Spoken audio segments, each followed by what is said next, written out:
اور اس پہ خرچ کر رہے ہیں، اپنی دل کو فراخ کر رہے ہیں، نہ کہ صرف ایک تنگ دست انسان سے واپس لینے کی غرض ہے۔ اور جب ہم اگلے بندے کو پریشان نہیں ہونے دے رہے، ہم اگلے بندے کو ایک ایزی ماحول پرووائڈ کر رہے ہیں، تو ایسا کیسے ہو سکتا ہے کہ اللہ تعالیٰ ہمیں تنگ دست کر دے؟ تو اللہ تعالیٰ پھر ان کے لیے وعدہ کرتا ہے قرآن پاک میں، کہتے ہیں کہ اگر ایمان لاتے ہو، نیک اعمال کرتے ہو، نماز قائم کرتے ہو اور زکوٰۃ ادا کرتے ہو، تو تمہارا جو اللہ تعالیٰ کے پاس ہے، اور پھر تم پہ نہ تو کوئی خوف ہے، نہ ہی کوئی غم ہے اس پہ۔ یا یہ رزینہ اے لوگو امانو جو ایمان لے، تقو ڈرو اللہ سے، وذرو اور چھوڑ دو، ماں جو باقیہ باقی رہ گیا، من الربا سود میں سے، ان کنتم مؤمنین اگر تم ایمان والے ہو۔ یعنی جب تک انسان کے دل میں خدا کا خوف نہیں نا، تو وہ گناہ سے نہیں بچ سکتا، اور نہ ہی اسے نصیحت اثر کرتی ہے۔ تو خدا کا خوف رکھتا ہے جو، وہ طریقہ ڈھونڈتا ہے کس طرح اس گناہ سے بچا جائے، اس گناہ میں انوالو نہ ہوا جائے، اس کو کسی طرح نکل جائے۔ اگر واقعی اللہ تعالیٰ پہ ایمان رکھتے ہو تو اس کی بات مان کر عملی ثبوت دو، وہ کیا ہے کہ جو سود باقی رہ گیا ہے نا اس کو چھوڑ دو، اب اگلے سے ریسیو نہیں کرو۔ That's it. جو اگر اگلے انسان کا چلو قرض تھا نا، اور وہ سود کی اس نے اتنی قسطیں دے دی سود کی کہ اس کا قرض تو اس میں پورا ہو جاتا ہے وہ، اور اس نے ایکسٹرا بھی کافی پے کر دیا، بٹ کیا تھا، وہ سارا سود تھا، اس نے اصل قرض ابھی واپس نہیں کیا کیونکہ وہ ایٹ اے ٹائم نہیں واپس کر سکا، رائٹ؟ تو کیا ہے کہ جو گزر گیا اس کو چھوڑ دو، اور نیکسٹ اس سے کچھ نہیں لو، پاسبل ہے تو جو ایکسٹرا لیا تھا اس کو واپس کر دیا جائے، لیکن اللہ تعالیٰ سے جس ٹائم ہدایت ہے اسی ٹائم اپنا آپ کو اللہ تعالیٰ کی خاطر وقف کر دو، اور ہر غلط کام سے، ہر غلط کام کو چھوڑ دو۔ فرینڈ پھر اگر لم تفعلوا نہیں تم کرو گے، فَأْذَنُوا تو اعلان سن لو، بِحَرْبٍ مِّنَ اللَّهِ جنگ کا اللہ تعالیٰ سے، وَرَسُولِهِ اور اس کے رسول سے، وَإِنْ اور اگر تم توبہ کر لو تم، فَلَكُمْ تو تمہارے لیے ہے، رؤوس اصل اموالکم تمہارے مالوں کا، لا تظلمون نہ تم ظلم کرو گے، ولا تظلمون اور نہ تم ظلم کیے جاؤ گے۔ نبی صلی اللہ علیہ وسلم نے اہل نجران سے کہا تھا، جس نے سود لیا وہ میرے ذمے سے بڑی ہے۔ یعنی اللہ تعالیٰ نبی کریم صلی اللہ علیہ وسلم نے اپنے امت مسلمہ کے لیے کتنی دعائیں کی ہوئی ہیں، اور ان کے لیے قیامت کے دن سفارش بھی کریں گے، حوض کوثر کا پانی پلائیں گے۔ لیکن نبی صلی اللہ علیہ وسلم اس کو، انسان کو جو سود لیتا ہے نا، اس کو اپنے سے بری کرے، وہ جیسے کہتے ہیں نا کہ میں تمہیں اپنی جائیداد سے وہ بے دخل کرتا ہوں، آگ کرتا ہوں، اپنے فیملی سے نکال دینا، تو میرے اوپر تمہاری کوئی ذمہ داری نہیں۔ ایسا ہے سود لینے والا، یعنی ان کے جان و مال کا تحفظ کا جو، اچھا انہیں جران کے ساتھ تھی نا یہ بات، تو ان کے ساتھ کیا تھا کہ ان کے جان و مال کا تحفظ جو نبی صلی اللہ علیہ وسلم نے معاہدہ کیا تھا نا، وہ پھر اس سے باہر ہو جائیں گے جو سود لیتا ہے۔ ارے اور یہاں پر آیا ہے کہ اگر تم سود سے باز نہیں آتے تو اللہ تعالیٰ اور نبی کریم صلی اللہ علیہ وسلم سے اعلان جنگ سن لو۔ شرک اور قتل پر بھی جو ہے نا اتنی بڑی سزا نہیں دی گئی جتنی سود کے موقع پر، جو اللہ تعالیٰ اور نبی صلی اللہ علیہ وسلم پر ایمان لاتا ہو، محبت کرتا ہو، پھر وہ کیسے سوچ سکتا ہے کہ ان سے اللہ تعالیٰ سے، نبی کے صلی اللہ علیہ وسلم سے جنگ کرنے کا؟ ایک ہم اپنے پسندیدہ جس سے محبت کرتے ہیں، اپنے پیرنٹس کو سمجھنے کا، جس سے آپ اتنی محبت کرتے ہیں، ول یو امیجن کہ آپ اس سے جنگ کریں گے، ان سے لڑائی کریں گے؟ اور ایک اللہ تعالیٰ جس نے ہمیں بنایا، ہم اس سے محبت کا دعویٰ کر رہے ہیں، اور نبی کریم صلی اللہ علیہ وسلم جنہوں نے، جو ان کے پسندیدہ نبی ہیں، اور ہم ان سے بھی محبت کا دعویٰ کرتے ہیں، عاشق رسول کا دعویٰ کرتے ہیں، مگر عمل میں ہم ان سے جنگ کا اعلان کر رہے ہیں سود لے کر۔ تو سود ایک ظلم ہے، قرض دینے والے پر بھی اور قرض لینے والے پر بھی۔ سود جو ہے نا افراد کے علاوہ اقوام کے لیے، اگر ایک قوم میں بہت زیادہ سود ہے نا، تو اس قوم کے لیے بھی لمحہ فکریہ ہے۔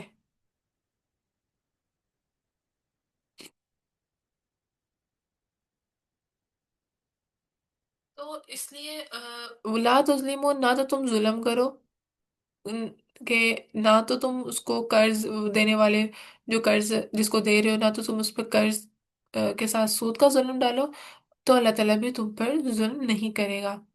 وہیں اور اگر کانا ہے وہ ہے زو اور صورت تنگ دست، فائنہ ضرورت تو مہلت دینا ہے الا میسرہ، آسانی تک۔ وہیں اگر تصدقو تم صدقہ کرو، خیر بہتر ہے لکم تمہارے لیے، ان اگر کن تم ہو تم تعلمون تم جانتے۔ اچھا، وہ مال بطور قرض دیا نا وہ غریب شخص تھا، تو بطور صدقہ اس کو معاف کر دو۔ حضرت ابو دردہ سے روایت ہے، جو شخص اپنے قرض کو وصول کرتے ہوئے غریب کو مہلت دے یا معاف کر دے تو اللہ تعالیٰ اس کو قیامت کی سختیوں سے بچائے گا۔ اللہ تعالیٰ اسے اپنے سائے میں تلے جگہ دے گا۔ جس شخص کا کسی پہ قرض ہو اور اس کی وصولی پر دیر کرے، اور مہلت کا ہر دن اس کا صدقہ ہوگا، اور اتنی رقم کا صدقہ ہو اس کا ثواب ملے گا جتنا مقروض پر واجب ہے، اور یہ معیار پوری ہونے سے پہلے کا ہے، پھر معیار کے بعد اجر دگنا ہو جائے گا۔ ٹھیک ہے نا؟ یہ اس کو ایک لمٹ دی کہ تم نے قرض لیا، تم نے مطلب آ جائے، اگر فار ایگزامپل 19 ہے تو تم مجھے 25 تک ریٹرن کر دو گے، تو تب تک مہلت دی ہے نا، ایک تنگ دست تھا تو مہلت دے دی، چلو اچھا تم 25 تک کر دینا، چلو جنوری کے اینڈ تک کر دینا، تو تب تک نا جتنے دن گزرتے جائیں گے اتنے دن جتنا آپ نے قرض دیا تھا، اگر 1000 تھا فار ایگزامپل، تو 1000 جتنا ہر ڈیلی ثواب ہوتا رہے گا۔ پھر اگر فار ایگزامپل وہ جو ڈیٹ لمٹ آ گئی ہے کہ جنوری کا اینڈ کہا تھا، جنوری کا اینڈ آ گیا ہے، اس سے ٹائم زیادہ ہو گیا، اب کیا ہے کہ وہ ثواب قرض دینے والے پر ڈبل ہوتا چلا جائے گا، کہ ہم اس کو تنگ نہیں کر رہے، جس نے قرض لیا تھا ہم اس کو تنگ نہیں کر رہے اور اس کو ٹائم دے رہے ہیں، تو ثواب ڈبل ہوتا جائے گا۔ تو اگر معاف کر دیں گے، اور مہلت دینے سے بھی اور معاف کر دینے سے بھی اللہ تعالیٰ قیامت کی سختیوں سے بچائیں گے۔ بھی حضرت ابو سعید خدری رضی اللہ عنہ سے روایت ہے کہ نبی صلی اللہ علیہ وسلم کے زمانے میں ایک شخص کے باغ پر آفت نازل ہوگی، جس کے پھل اس نے خریدے تھے، تو اس کو سخت نقصان ہوا اور وہ قرض دار ہو گیا۔ آپ صلی اللہ علیہ وسلم نے لوگوں سے فرمایا کہ اس کو صدقہ دو، لیکن اتنی رقم نہ ہوئی کہ قرض ادا ہوتا۔ پھر نبی صلی اللہ علیہ وسلم نے قرض والوں سے فرمایا اس کے پاس جو ہے وہ لے لو، اور تمہیں بس اتنا ہی ملے گا، یعنی باقی معاف کر دو۔ تو اس طرح کی بھی کنڈیشنز میں انہوں نے نبی صلی اللہ علیہ وسلم کی بات مان کے اور یہ کام ہوا۔ پھر کعب بن مالک کے سے روایت ہے کہ انہوں نے آپ صلی اللہ علیہ وسلم کے زمانے میں عبداللہ بن الہی رضی اللہ عنہ سے مسجد میں اپنے روپے کا تقاضا کیا، تو دونوں کی آواز بلند ہوئی، نبی صلی اللہ علیہ وسلم نے یہ آواز سنی تو باہر جانے کا ارادہ فرمایا، پردہ ہٹا کر فرمایا اے کعب، آدھا قرض معاف کر دو، تو انہوں نے کر دیا۔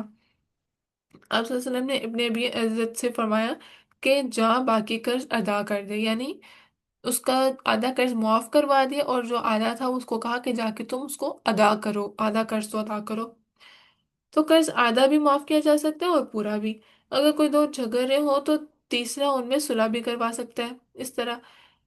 تو حضرت معاذ رضی اللہ عنہ سے روایت ہے کہ انہوں نے نبی صلی اللہ علیہ وسلم سے اپنے اوپر قرض کی شکایت کی، نبی صلی اللہ علیہ وسلم نے فرمایا یہ دعا پڑھنے سے احد پہاڑ جتنے بھی قرض کی ادائیگی کا انتظام اللہ تعالیٰ فرما دیتے ہیں۔ اس دعا کا ترجمہ یہ ہے، کہہ دیجئے اے اللہ جو مالک ہے مالک جو مالک ہے مالک کا، تو بادشاہت عطا کرتے ہے جس کو تو چاہتا ہے، اور تو بادشاہت چھین لیتے ہیں جس سے تو چاہتا ہے، اور تو عزت دیتا ہے جس کو تو چاہتا ہے، اور تو ذلت دیتا ہے جس کو تو چاہتا ہے، تیرے ہاتھ میں بھلائی ہے، یقیناً تو ہر چیز پر قدرت رکھنے والا ہے، دنیا اور آخرت کے رحمان اور ان دونوں پر رحم فرمانے والا ہے، تو عطا کرتا ہے جس کو تو چاہتا ہے ان دونوں میں سے، اور تو روک لیتا ہے جس سے تو چاہتا ہے، تو مجھ پر ایسی رحمت فرما کہ مجھے تیرے سوا ہر رحمت سے وہ بے نیاز کر دے۔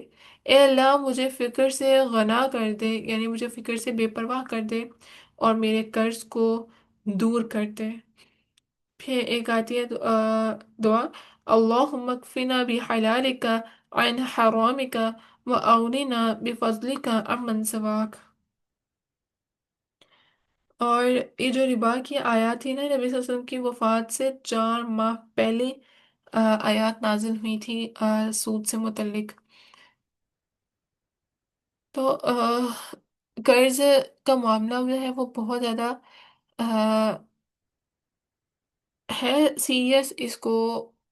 اگر اللہ تعالیٰ دیکھے نا، اس میں ایک چیز تھی کہ ہم نے اگر کسی کو قرض دیا نا، فار ایگزامپل، اس کے جو مہلت تھی اس کے بغیر ہمارا گزارا ہو رہا تھا نا.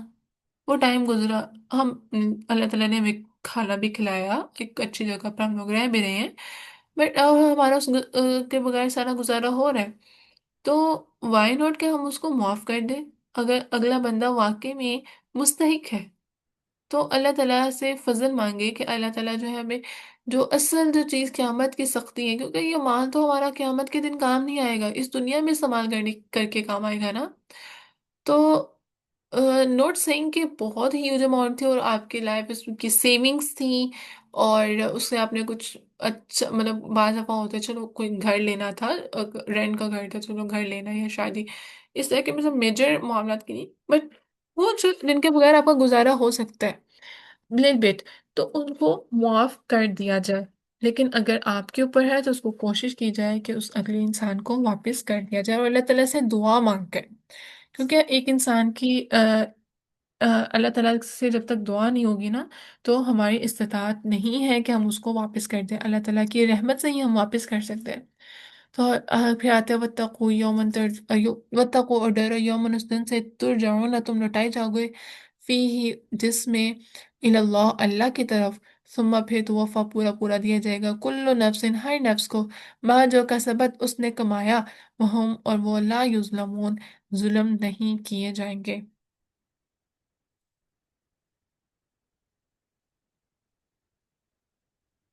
اچھا یہ آیت نا تھوڑی سی لمبی ہے، ترجمہ اس کی تفسیر نا، اس کو کل کریں گے. کافی ہو گیا، میں کہتی چلو رکوع مکمل ہو رہا ہے تو اس کو کر دیں، بٹ اس کی نا تفسیر کافی لمبی ہے، تو انشاءاللہ اس کو ہم کل کریں گے. میں تلاوت چلاتی ہوں، ترجمے پہ غور کرنا آپ نے.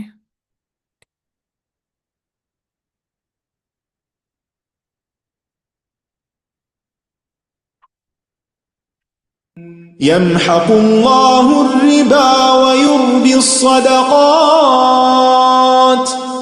والله لا يحب كل كفار أثيم. إن الذين آمنوا وعملوا الصالحات وأقاموا الصلاة وآتوا الزكاة لهم أجرهم عند ربهم ولا خوف عليهم ولا هم يحزنون. يا أيها الذين آمنوا اتقوا الله وذروا ما بقي من الربا إن كنتم مؤمنين، فإن لم تفعلوا فأذنوا بحرب من الله ورسوله، وإن تبتم فلكم رؤوس أموالكم لا تظلمون ولا تظلمون.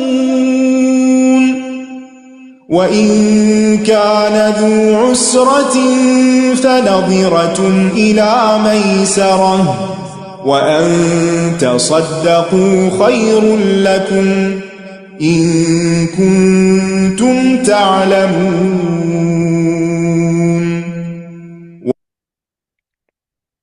صدق اللہ العظیم.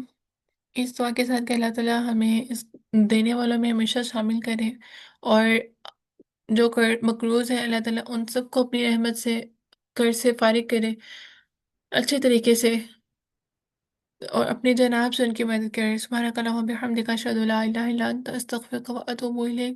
سبحان ربک رب العزۃ عما یصفون وسلام علی المرسلین والحمد للہ رب العالمین. السلام علیکم و رحمۃ اللہ وبرکاتہ.